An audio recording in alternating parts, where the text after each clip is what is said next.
Alright mga ka-good news, may nagtanong dito. Ang sabi niya, Brother, ano po ang ibig sabihin ni Jesus nang sinabi niya, hayaan mong ilibing ng mga patay ang kanilang patay? Parang antindi o ang bigat pakinggan, di ba? But when we understand the context, sobrang lalim ng mensahe ni Jesus. So let's explain this biblically and clearly. Tara, pag-usapan natin yan. Una, may tinutukoy si Jesus na spiritual death at physical death. Sa Matthew chapter 8, verse 22 ang sabi, ngunit sinabi sa kanya ni Jesus, sumunod ka sa akin at hayaan mong ilibing ng mga patay ang kanilang patay.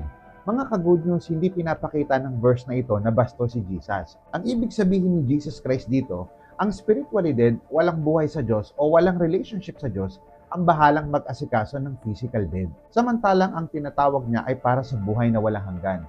Priority ang kingdom of God.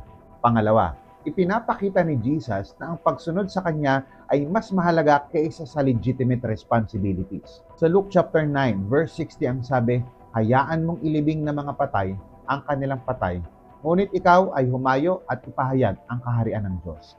Mga ka-good news, hindi masama ang maglibing ng patay. Ito ay tama at makatao.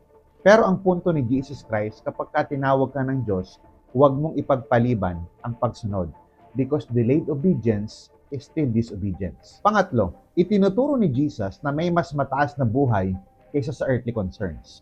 Sa John chapter 11, verse 25 ang sabi, ako ang muling pagkabuhay at ang buhay. Ang sumasampalataya sa akin ay mabubuhay kahit siya'y mamatay. Ka-good news, si Jesus ay hindi lang concerned sa physical life, kundi sa eternal life. Kaya sinabi niya unahin ang buhay na walang hanggan kaysa sa pansamantalang bagay. So ano ang ibig sabihin ni Jesus sa mga talatang ito? Hindi niya minamaliit ang pamilya. Hindi niya minamaliit ang responsibilidad. Ang tinuturo niya ay ang Diyos muna bago ang lahat. Ang pagsunod muna bago dahilan. Ang eternal bago ang temporary. So mga ka-good news, tanungin natin ang ating mga sarili. May mga dahilan ba akong inuuna kaysa kay Kristo? May mga mamaya na ba sa pagsunod sa Diyos?